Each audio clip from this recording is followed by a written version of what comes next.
Bulletin में सबसे पहले आपको खबर दें, नए army chief general Asim Munir आज फौज की कमान संभालेंगे। पाक फौज में कमान की तब्दीली की तकरीब GHQ में होगी। जनरल कमर जावेद बाजवा कमान की छड़ी जनरल आसिम मुनीर को सौंपेंगे। Army chief general Qamar Javed Bajwa अपनी 6 साल मुद्दत मुलाजमत मुकम्मल करके आज अपने ओहदे से सुबुकदोश हो रहे हैं। जरमीन जहरा की रिपोर्ट देखिए। जनरल आसिम मुनीर पाकिस्तान के 70वें आर्मी चीफ मुकर्रर हुए हैं। पाक फौज में कमान की तब्दीली की तकरीब आज होगी। जनरल कमर जावेद बाजवा कमान की छड़ी जनरल आसिम मुनीर को सौंपेंगे। जनरल आसिम मुनीर नए आर्मी चीफ का चार्ज संभालेंगे। तफसीलात इस रिपोर्ट में। मौजूदा army chief general Asim Munir ने मंगला में ऑफिसर्स ट्रेनिंग स्कूल प्रोग्राम के जरिए पाक फौज की फ्रंटियर फोर्स रेजिमेंट में कमीशन हासिल किया। उस वक्त के commander 10 core general Qamar Javed Bajwa के मातहत बतौर ब्रिगेडियर शुमारी इलाका जात फोर्स कमांड की। जनरल आसिम मुनीर को 2017 में DG मिलिट्री इंटेलिजेंस तैनात किया गया था। अक्टूबर 2018 में इन्हें ISI का सरबराह बना दिया गया। ताहम 8 माह की मुख्तसर मुद्दत के बाद इनकी जगह जनरल फैज हमीद को DG ISI मुकर्रर कर दिया गया। बतौर लेफ्टिनेंट जनरल आसिम मुनीर 2 साल तक कोर कमांडर गुजरावाला रहे, जिसके बाद वो GHQ रावलपिंडी में बतौर क्वार्टर मास्टर जनरल अपनी खिदमत सर अंजाम देते रहे। साथी रिपोर्टर जरगुन शाह के साथ जरमीन सहरा, जियो न्यूज़, इस्लामाबाद। जनरल आसिम मुनीर आज 70वें आर्मी चीफ के तौर पर पाक फौज की कमान संभालेंगे। पाकिस्तान की 75 साल तारीख में पाक फौज की कमान किस किस हाथ में कितनी मुद्दत के लिए रही, देखिए जरमीन जहरा की रिपोर्ट में। 1972 में तैनात होने वाले जनरल टिक्का खान की सरबराही से कबल आर्मी चीफ का ओहदा कमांडर इन चीफ के तौर पर जाना जाता था। 1947 से 1972 तक पाक आर्मी के 6 कमांडर इन चीफ रहे। मुल्क के सबसे पहले कमांडर इन चीफ का नाम जनरल सर फ्रैंक मैसेरवी था। दूसरे commander in chief general Douglas Gracey ने 1948 से लेकर अप्रैल 1951 तक अपनी जिम्मेदारियां अदा की। 1951 में तैनात होने वाले जनरल अयूब खान पाकिस्तान के पहले 4 स्टार जनरल और फील्ड मार्शल थे। 1958 में तैनात होने वाले commander in chief general Musa Khan 8 साल तक तैनात रहे। मुल्क के 5वें army chief general Yahya Khan 18 सितंबर 1966 से 20 दिसंबर 1971 तक मुल्क के सिपहसालार रहे। छठे कमांडर इन चीफ जनरल गुल हसन खान कौमी तारीख के सबसे मुख्तसर मुद्दत 1 साल के लिए फौजी सरबराह बनने वाली शख्सियत हैं, जो 20 दिसंबर 1971 से 2 मार्च 1972 तक फौजी सरबराह रहे। जनरल टिक्का खान 3 मार्च 1972 से 1 मार्च 1976 तक इस ओहदे पर रहे। 1 मार्च 1976 को जनरल ज़ियाउल हक को उस वक्त के वज़ीर आज़म जुल्फ़िकार अली भुट्टो ने आर्मी चीफ तैनात किया। जनरल ज़ियाउल हक ने 5 मई 1977 को मार्शल लॉ लगाया, जिसके बाद जुल्फ़िकार अली भुट्टो को फांसी दे दी गई। जनरल ज़िया ने पाकिस्तान की तारीख में सबसे तवील अरसे यानी 11 साल से ज़ायद तक आर्मी चीफ का ओहदा संभाला। 17 अगस्त 1988 को जनरल ज़ियाउल हक की तैयारा गिरने से हलाकत के बाद जनरल असलम बेग मुल्क के 9वें आर्मी चीफ बने। उन्होंने अगस्त 1988 से लेकर अगस्त 1991 तक अपनी जिम्मेदारियां अदा की।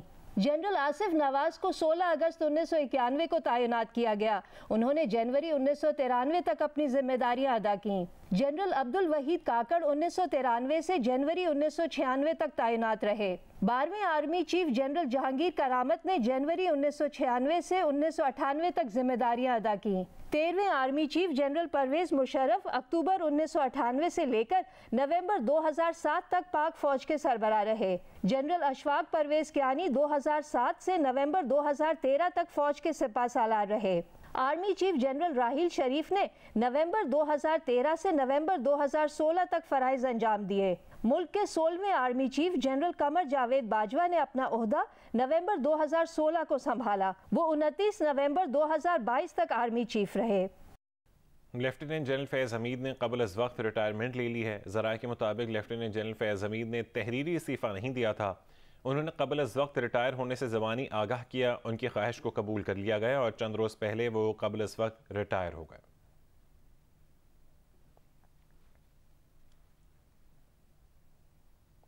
बुलेटिन में आगे बढ़े, आपको खबर दें, मोटरवे M2 लाहौर से खानका डोगरा तक शदीद धुंध की वजह से बंद कर दी गई है। मोटरवे पुलिस के तर्जुमान के मुताबिक लाहौर से आलकोट मोटरवे भी धुंध की वजह से बंद है। लाहौर मुल्तान मोटरवे M3 को फैसपुर से ननकाना तक बंद कर दिया गया है।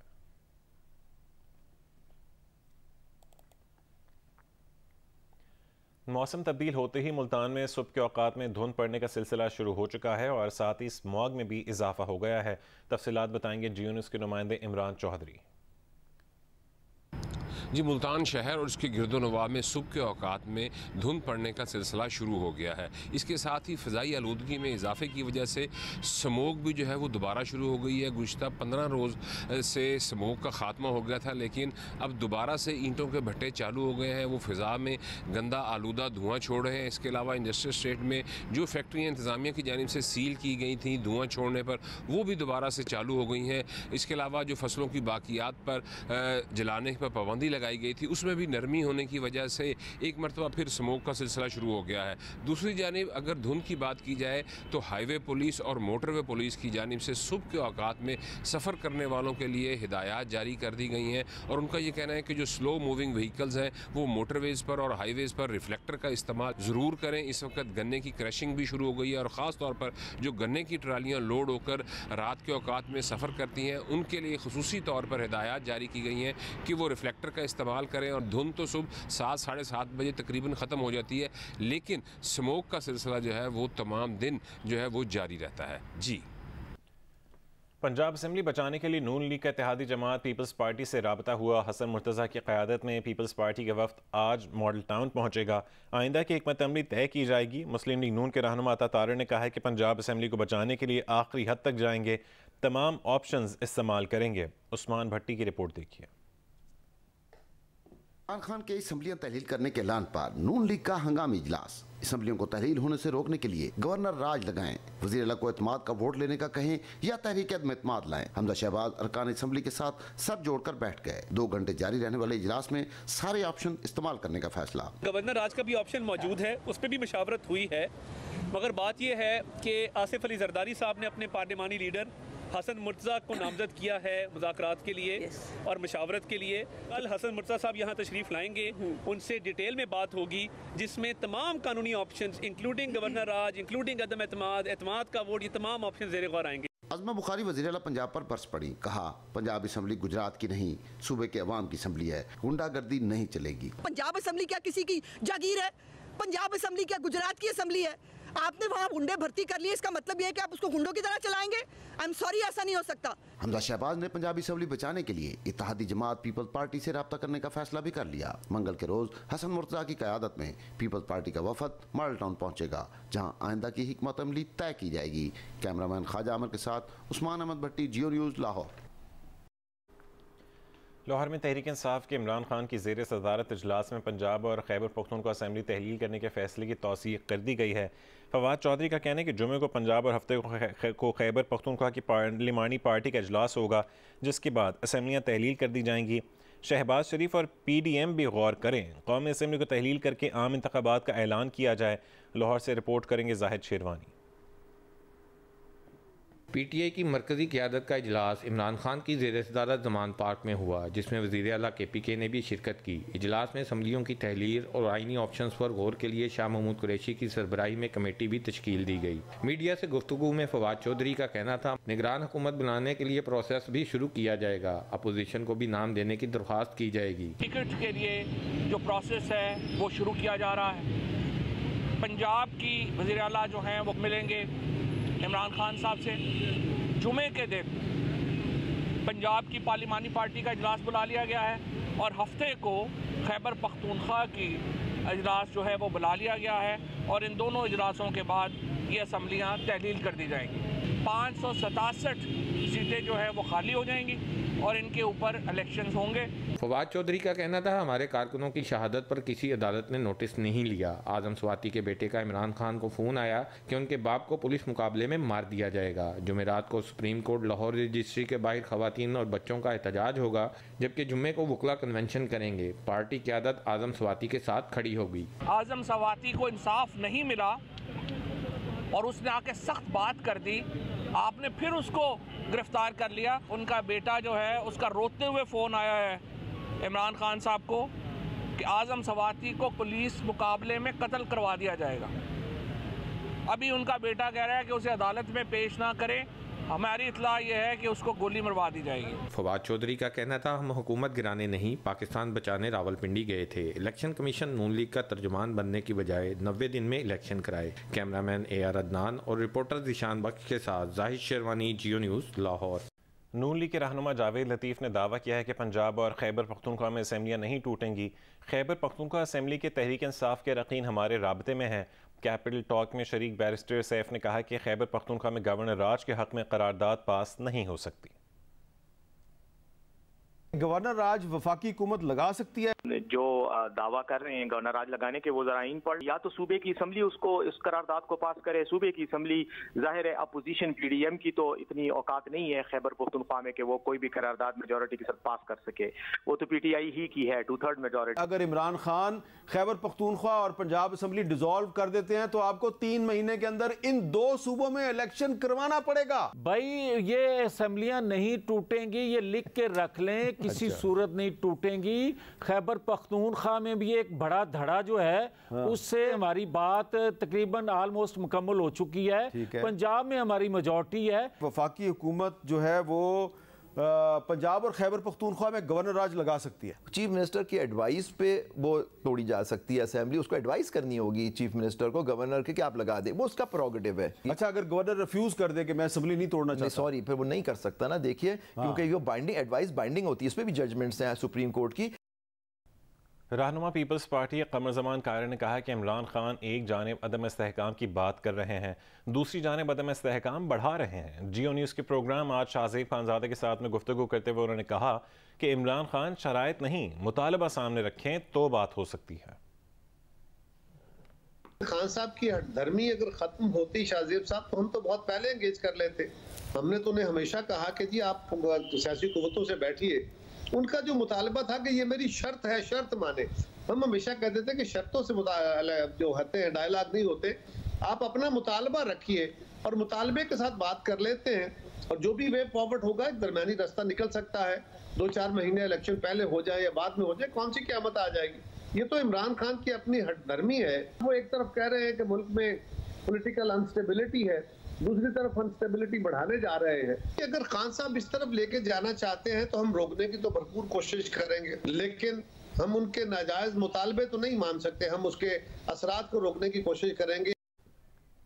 पिलडैट के सरबरा अहमद बिलाल महबूब ने कहा है कि असेंबली सेशन में रहते हुए भी वज़ीर आला पंजाब के खिलाफ तहरीक अदम एतमाद का नोटिस हो सकता है और गवर्नर एतमाद का वोट लेने का कह सकते हैं। उन्हें आइन में इस हवाले से कोई ममानियत नज़र नहीं आती। जियो न्यूज़ के प्रोग्राम आज शाहज़ेब खानज़ादे के साथ में बात करते हुए उन्होंने कहा कि असेंबली तहलील हो जाए और 90 दिनों में इंतखाबात नहीं होते तो अजीब सी सूरत हाल होगी और ये मामला अदालतों में जा सकता है।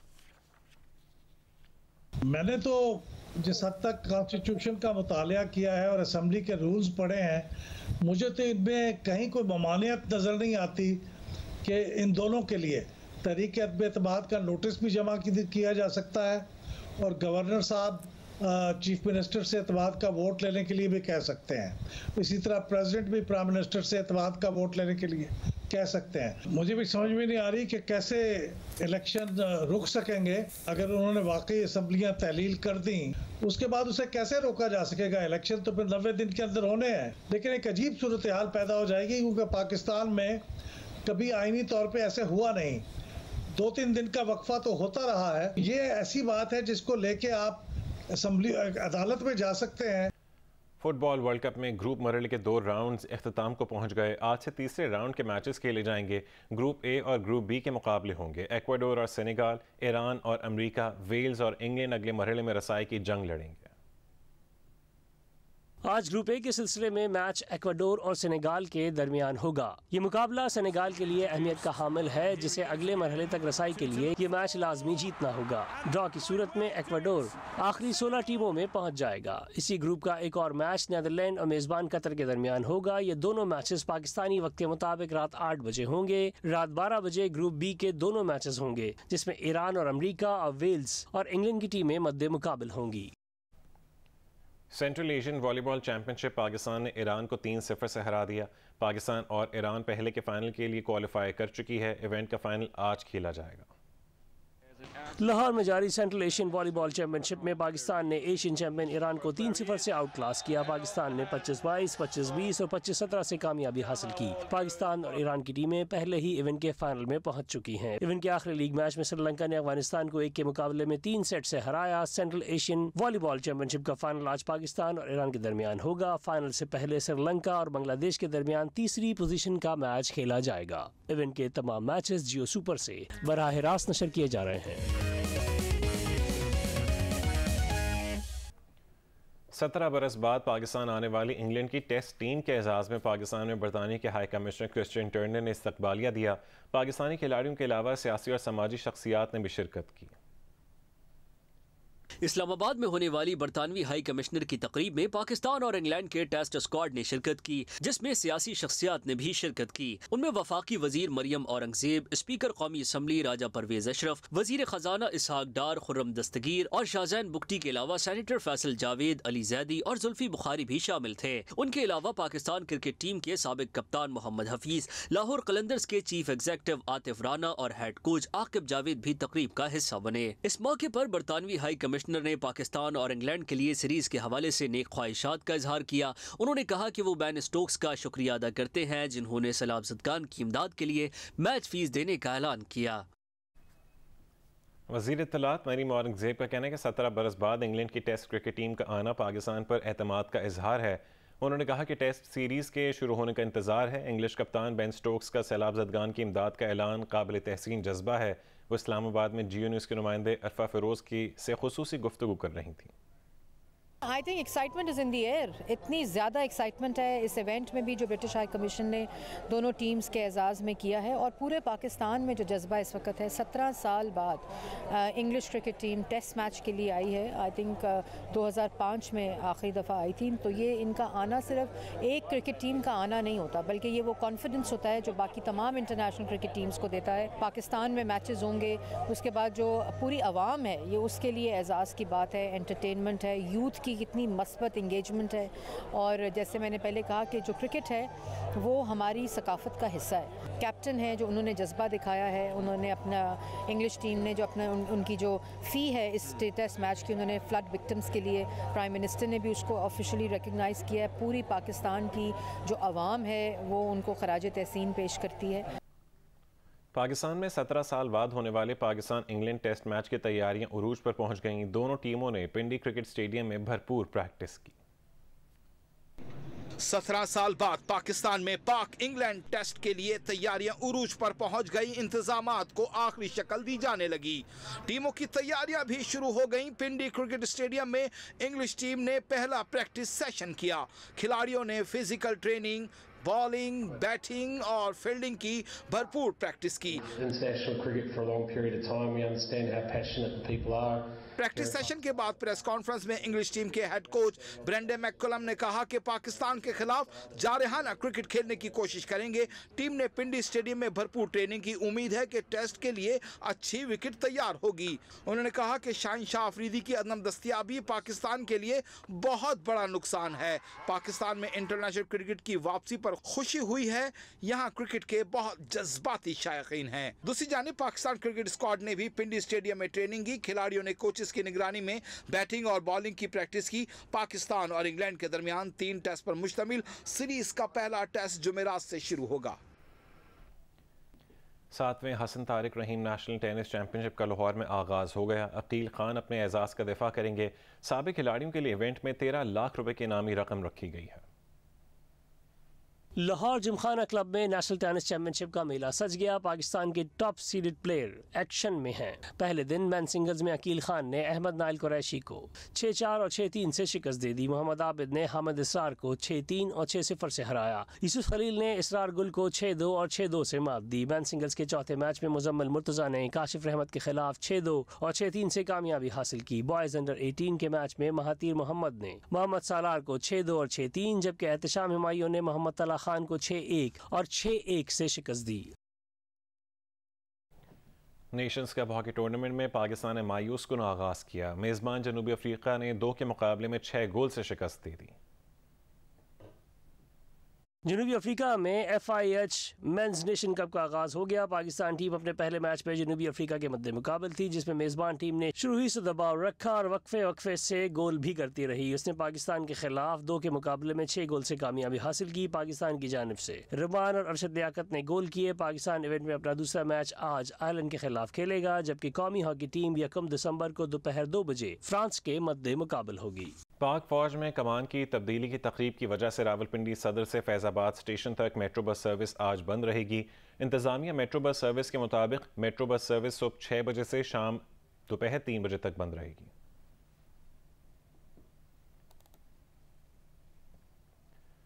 आगे बढ़ते हैं। बारिशें और सैलाबी रेलों को गुजरे 3 महीने गुजर गए, लेकिन मुतासरीन की जिंदगी बहाल ना हो सकी। रिपोर्ट करेंगे हामिद शेख। सिंध में बारिशें और सैलाबी रेलों को गुजरे 3 माह गुजर गए, लेकिन इसकी तबाही के आसार अब भी जगह जगह नजर आएंगे। कई इलाकों में पानी अब भी खड़ा है। रोज बरोज सर्द होता मौसम मुतासरीन की जिंदगियों को मजीद मुश्किलात में डाल रहा है। मुतासरीन की बड़ी तादाद अब भी सड़कों के किनारे जिंदगी गुजारने पर मजबूर हैं। का मदद करे तो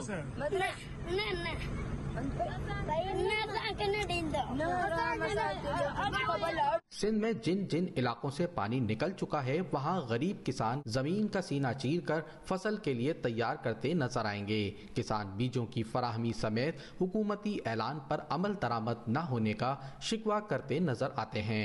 हमारे को कुछ भी नहीं हुकूमत ने दिया है, हुकूमत आया ही नहीं है हमारे पास, पूछा भी नहीं है तो क्या हो है। हुकूमत की जानिब से मुतासरीन की बहाली के लिए इक़दामात के ऐलानात अपनी जगह खुशकुन सही, लेकिन ये ऐलान कब और कैसे क्यों कर मुमकिन होंगे, मुतासरीन इसका जवाब चाहते हैं। कैमरामैन अफजल खान के साथ हामिद शेख, जियो न्यूज़, जिला नौशेरो फिरोज। जिला सांगढ़ के सैलाब मुतासरीन 4 महीने गुजरने के बावजूद हुकूमती इमदाद से महरूम है। मुतासरीन कैंप में वबाई अमराज भी फूट पड़े हैं। तफसील बताएंगे जियो न्यूज़ के नुमाइंदे अब्दुल रज़ाक मेमन। जी बिल्कुल, इस वक्त मौजूद हूँ जिला सांगढ़ के शहर शिदालपुर के गांव में। ये भी गांव मुकम्मल तौर पर पानी में डूबा हुआ है। हुकूमत पानी निकालने में अब तक नाकाम गई है। सर्दी का मौसम है, रात के औकात अब तो दिन को और शाम के टाइम भी शदीद सर्दी पड़ती है। जो रात के औकात सर्दी पड़ती है उससे जो इनके बच्चे हैं मासूम, वो शदीद बीमार पड़ रहे हैं। नज़ला और ज़ुकाम, खांसी और बिलखुसूस जो चेस्ट के अमराज हैं उनमें इजाफा होता जा रहा है। आप देख सकते हैं कि इस वक्त भी जो ख़वातीन हैं एक खेमे के अंदर रिहाइश पजीर हैं। बड़ी तादाद यहाँ पर ख़वातीन की मौजूद है। बच्चे यहाँ पर बैठे हुए हैं, कुछ ख़वातीन यहाँ पर बीमार पड़ी हुई हैं। यहाँ पर कोई सहूलियात नहीं है। इनका ये कहना है कि वाशरूम तक की सहूलत नहीं है इनके पास। यहाँ पर ना तो कोई मेडिकल कैंप लगाया गया है, ना ही यहाँ पर डॉक्टर आते हैं। अदा तकलीफ़ घणा ॿार बीमार थी पिया न जरासीम में, पोइ छा कयूं, मजबूरी आहे। असांजो को माण्हू मदद करण लाइ तैयार कोन्हे, हर को असांखे चए थो तव्हां सामान लाइ वेठा आहियो। इन खवातीन का कहना है कि ये अजियतनाक जिंदगी गुजारने पर मजबूर हैं। हुकूमत 4 माह गुजर गए हैं लेकिन इनकी कोई इमदाद नहीं कर रही है और इंतहाई शदीद परेशान है। जी रहीम यार खान के ख्वाजा फरीद यूनिवर्सिटी में किसान मेले और सेमिनार का इनेकाद किया गया। मलिक मोहम्मद असलम की रिपोर्ट देखिए। रहीम यार खान की ख्वाजा फरीद IT यूनिवर्सिटी में किसान मेले का इनेकाद किया गया, जिसमें यूनिवर्सिटी और मुख्तलिफ कंपनियों की जानिब से 50 से ज़ायद मुख्तलिफ स्टॉल लगाए गए, जिसमें किसानों को जदीद आलात दिखाए गए और जदीद तरीके से पैदावार में इजाफे के मुतल्लिक आगाही दी गई। ये जो इसका इफ्तिताह सूबाई वज़ीर हसनैन गर्देजी ने इसका इफ्तिताह किया और साथ में vice chancellor university Mohammad Salman Tahir भी मौजूद थे। इस मौके पर तलबा और तालबात की बहुत बड़ी तादाद ने शिरकत की और साथ में एक सेमिनार मुनक़्क़द किया गया, जिसमें किसानों और मुख्तलिफ कंपनियों के नुमाइंदों ने भी खुसूसी तौर पर शिरकत की और उसको न सिर्फ इस किसान मेले को एंजॉय किया गया है बल्कि यहाँ पर मुफीद मालूमात भी हासिल की गई हैं। गिलगित बल्तिस्तान के ज़िला स्टोर में मौसम सरमा और सकाफती कपड़ों की नुमाइश की गई। रफ़ीउल्लाह खान आफरीदी की रिपोर्ट। जी, ज़िला स्टोर में सर्दी के आगाज़ के साथ घरों के अंदर महसूर रहने वाली और एजुकेशन से महरूम जो तालिबात हैं उनको तालीम दिलाने के हवाले से और यहाँ पे सर्द मौसम में उनको तफरीह के मौके फराम करने के हवाले से girls model college and school में यहाँ एक बहुत बड़ी तकरीब हुई। इस तकरीब में जो लोकल यहाँ सकाफत है उसको भी उजागर किया गया और सर्द मौसम में इस्तेमाल होने वाली एशिया और ख़ासकर जो खाने हैं उनकी भी यहाँ पे नुमाइश रखी गई, जबकि यहाँ पे जो साल भर में बेहतरीन कारकर्दगी पेश करने वाले तालिबात हैं उनकी हौसला अफजाई के लिए उनमें यहाँ पे नकदी इनामात और सर्टिफिकेट भी उनमें तकसीम किया गया।